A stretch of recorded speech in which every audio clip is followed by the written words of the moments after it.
Muy buenas noches, familia. Bienvenidos a este estudio familiar, este devocional que cada jueves a esta hora estamos compartiendo juntos para reflexionar, meditar en algunos mensajes que están dentro de la temática general de preguntas cruciales para padres. Así que esta noche es una más en las cuales vamos a responder a estas preguntas importantes que deben hacerse los padres o que los padres muchas veces nos hacen llegar en la consejería o en los foros de preguntas en actividades, en cualquier oportunidad que se dé, llegan estos cuestionamientos, estas dudas y ¿qué debemos hacer? Debemos abrir la Biblia. Hoy, esta noche, vamos a hablar acerca de cómo mostrarle a nuestros hijos que los respetamos o, como es la pregunta formal, cómo pueden los padres demostrar de la mejor manera a sus hijos que los respetan. Recuerden que anteriormente hablábamos de ganarnos el respeto de ellos hacia nosotros, pero esta noche vamos a hablar de cómo también nosotros les podemos mostrar respeto a ellos. En primer lugar, tenemos que ir a un texto que se encuentra en Mateo capítulo 25, los versículos 14 al 23, que hemos dividido en dos secciones. Vamos a pedirle a nuestro hermano José, por favor, si tiene por allí fácil acceso al micrófono, que nos ayude con esta lectura que tenemos en pantalla. Está dividido en dos pantallas, así que vamos a hacer la lectura completa. Mateo 25, los demás, buscando en nuestras Biblias si lo tenemos allí. Si tenemos estamos cerca de la pantalla y vemos claramente, pues lo podemos leer de la pantalla. Mateo 25, 14 al 23. Hermano José, por favor. Amén. Porque el reino de los cielos es como un hombre, dice, que yéndose lejos, llamó a sus siervos y les entregó sus bienes.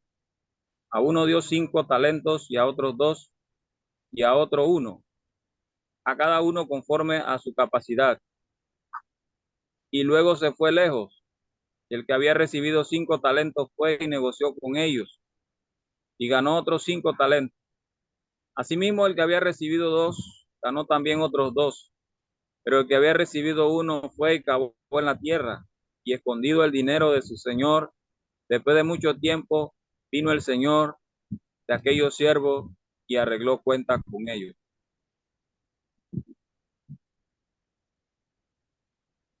Y llegando al que había recibido 5 talentos, trajo otros 5 talentos diciendo, Señor, 5 talentos me entregaste. Aquí tienes, he ganado otros 5 talentos sobre ellos. Y su señor le dijo, bien, buen siervo y fiel. Sobre poco has sido fiel, sobre mucho te pondré. Entra en el gozo de tu señor. Llegando también el que había recibido 2 talentos, dijo, Señor, 2 talentos me entregaste. Aquí tienes. He ganado otros 2 talentos sobre ellos. Su señor le dijo, bien, buen siervo y fiel. Sobre poco has sido fiel, sobre mucho te pondré. Entra en el gozo de tu señor.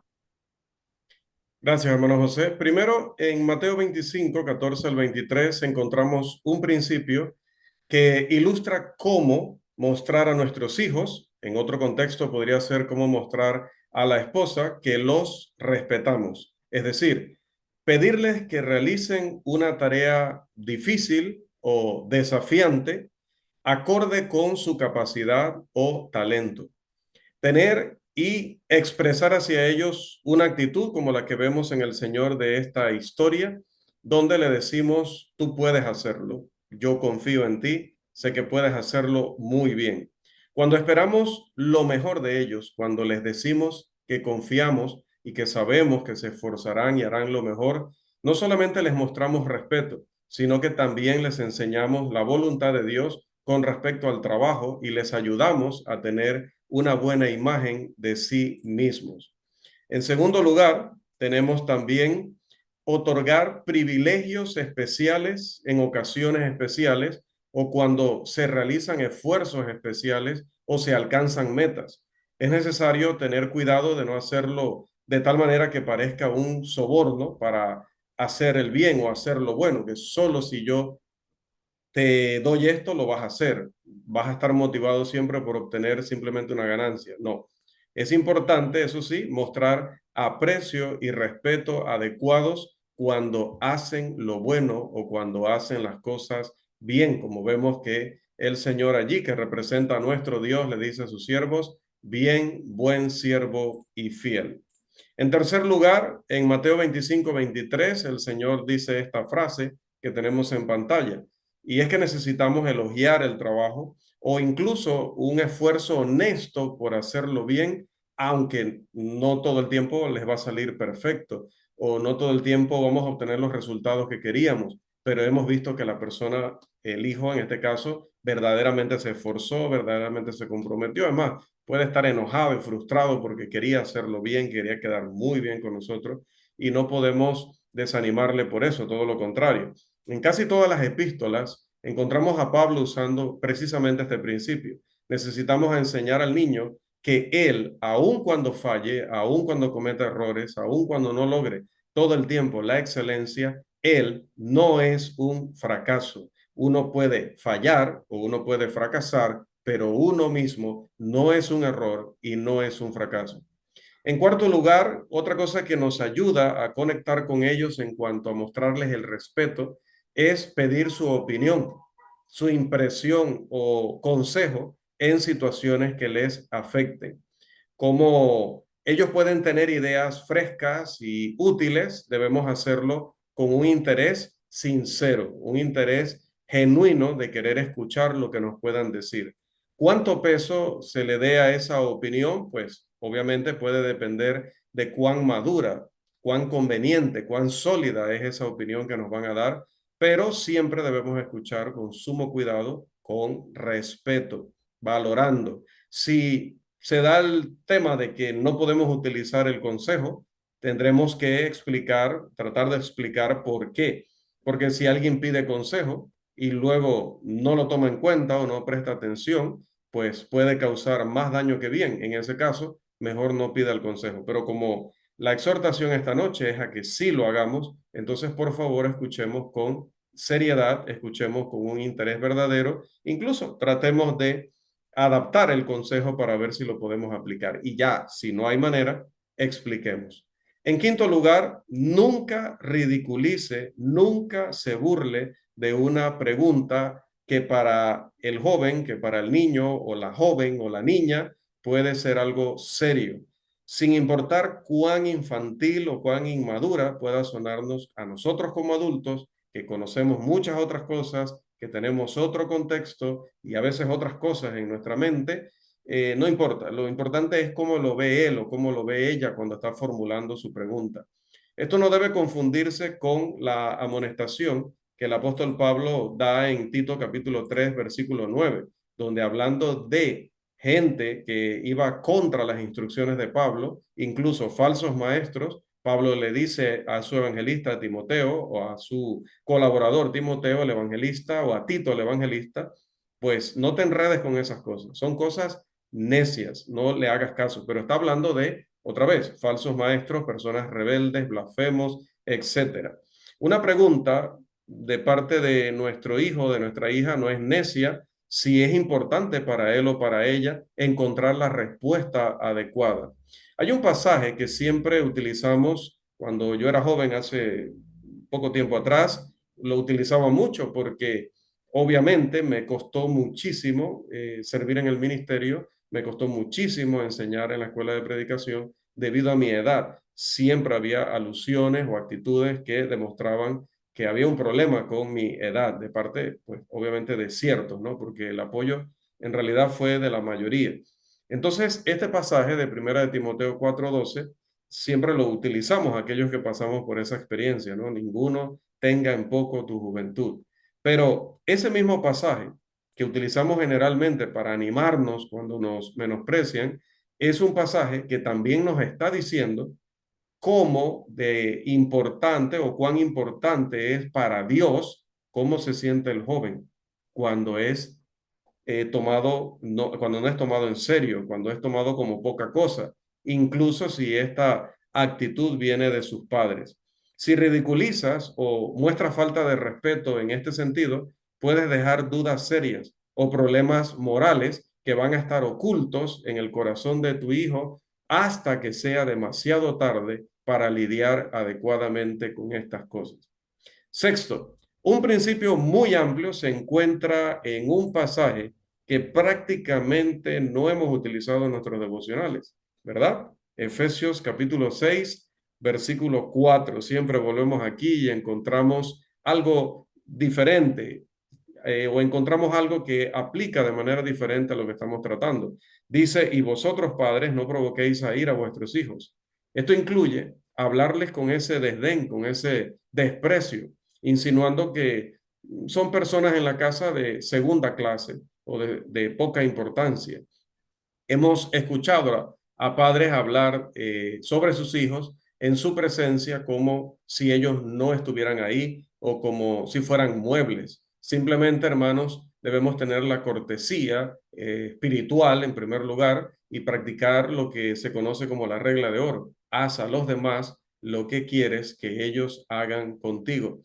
Entonces, cuando llegan las visitas y voy a contar alguna anécdota donde voy a ridiculizar a mi hijo, donde todas las personas en la sala se van a reír de él o de ella y ella va a salir o él va a salir avergonzado, pues después no me puedo quejar si cuando llegan visitas ellos no quieren salir a recibirlas o a saludar porque los hemos utilizado como un medio para entretener a estas personas que llegan a nuestra casa, sean vecinos, sean amigos, hermanos, familiares. Debemos tener muchísimo cuidado con eso. Evite provocar la ira en sus hijos al contar un hecho vergonzoso sobre ellos o hablar de ellos como si fueran un objeto o no importara que estuvieran presentes. Póngase en el lugar de ellos, cómo se sentiría usted si estuvieran hablando de eso, pero de usted frente a sus amigos o sus vecinos, personas que a usted le importa lo que opinen o cómo lo vean a usted. Séptimo, segunda de Timoteo capítulo 2:15, 3:15, Deuteronomio capítulo 6 versículo 7, Proverbios 22:6 y muchos otros pasajes indican lo importante que es hacer lo que nosotros estamos haciendo esta noche, es decir, devocionales familiares, leer la palabra juntos, orar juntos, estudiar juntos, hacer comentarios acerca de verdades bíblicas que podemos analizar en nuestro devocional en casa o en un momento en el que nos hemos decidido sentarnos a estudiar u orar. Como la mayoría de las sugerencias que ya hemos dado, esto tiene un efecto mayor que simplemente mostrarles respeto de labios. Yo te respeto, yo te amo, yo te considero muy importante. No, hay que mostrarlo también con los hechos y darles participación, ¿verdad? Poner a nuestro hijo a dirigir las alabanzas, a dirigir las oraciones, animar a nuestra hija a que ella participe en el estudio, que presente opiniones, tomar en cuenta esas opiniones, hacerle también preguntas para que podamos darnos cuenta que está aprendiendo de lo que hemos estado compartiendo. Esto desarrolla en ellos la comprensión o el discernimiento espiritual, también fomenta el crecimiento, enseña el autorrespeto y fomenta la piedad. La piedad no es utilizada en este contexto como compasión, sino esa vida de consagración o de dedicación a Dios.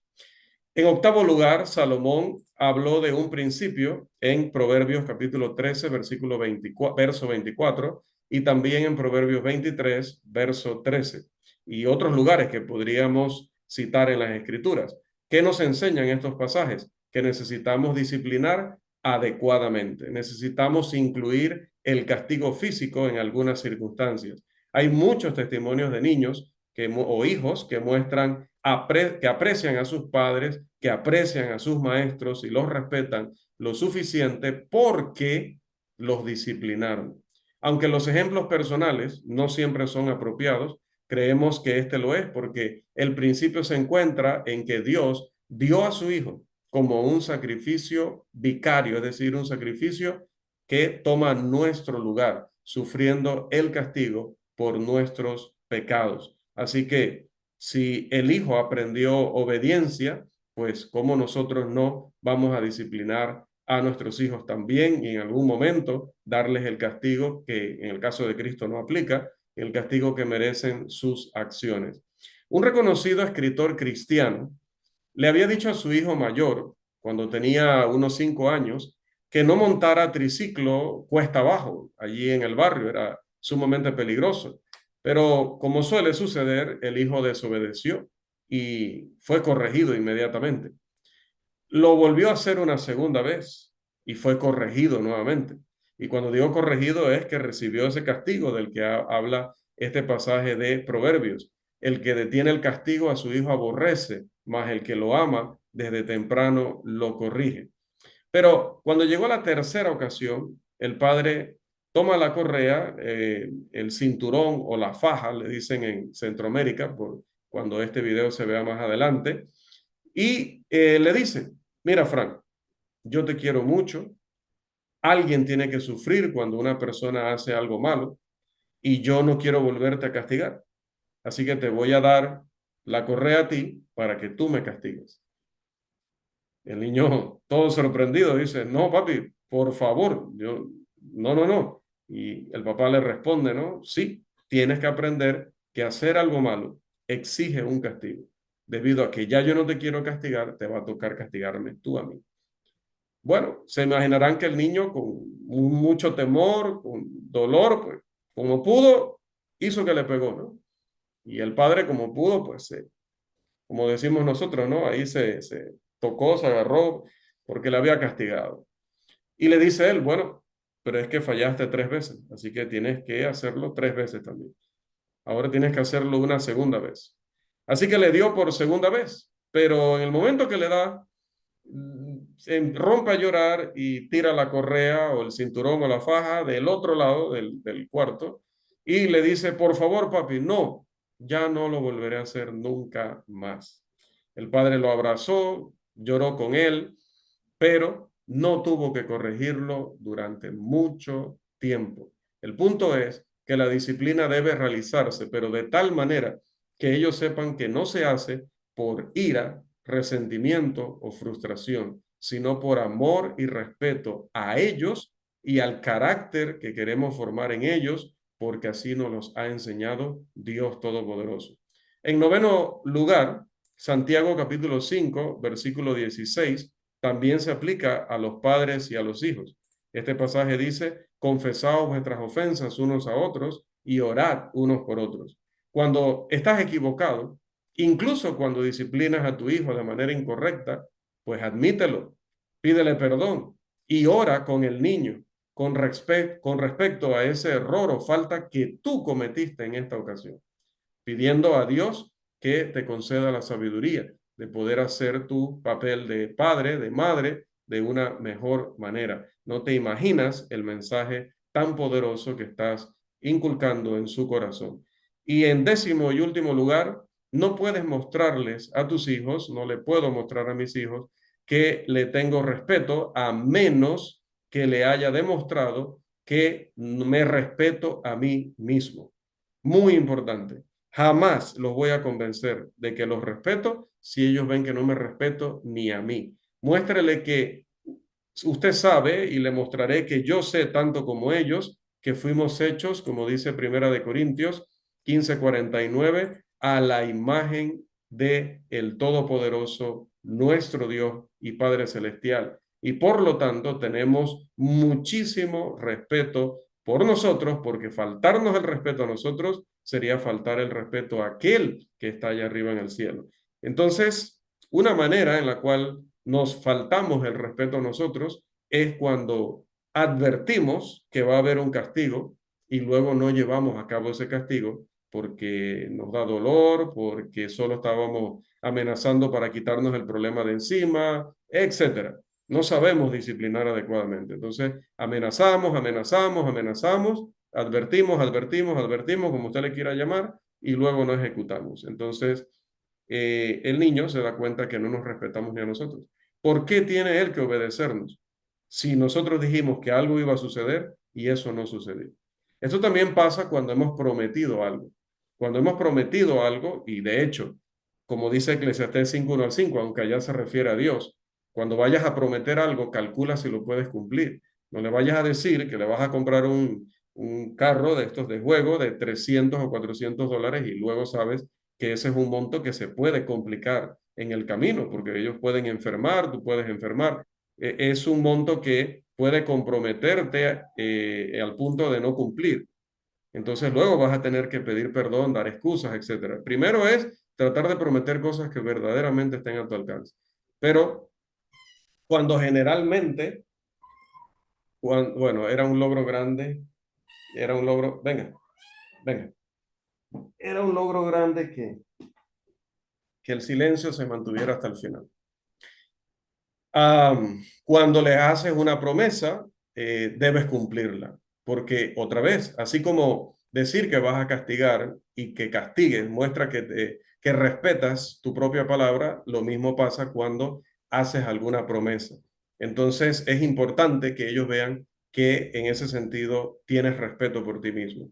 Y recuerda también que debes respetarte a ti mismo porque dice la escritura en Primera de Corintios 6:19 que somos templo del Espíritu Santo. Así que la iglesia del Señor debe vigilar todo lo que es su vida, cada miembro, tanto en lo físico como en lo espiritual, para darle gloria a Dios en todo. Así que, amados hermanos, es importante que tomemos en cuenta todos estos principios para que verdaderamente le mostremos a nuestros hijos que como ellos están creados a imagen de Dios, que como ellos tienen padres piadosos que conocen muy bien la escritura, sabemos que es un deber y es un gusto mostrarles a ellos el debido respeto. Que el Señor nos siga bendiciendo.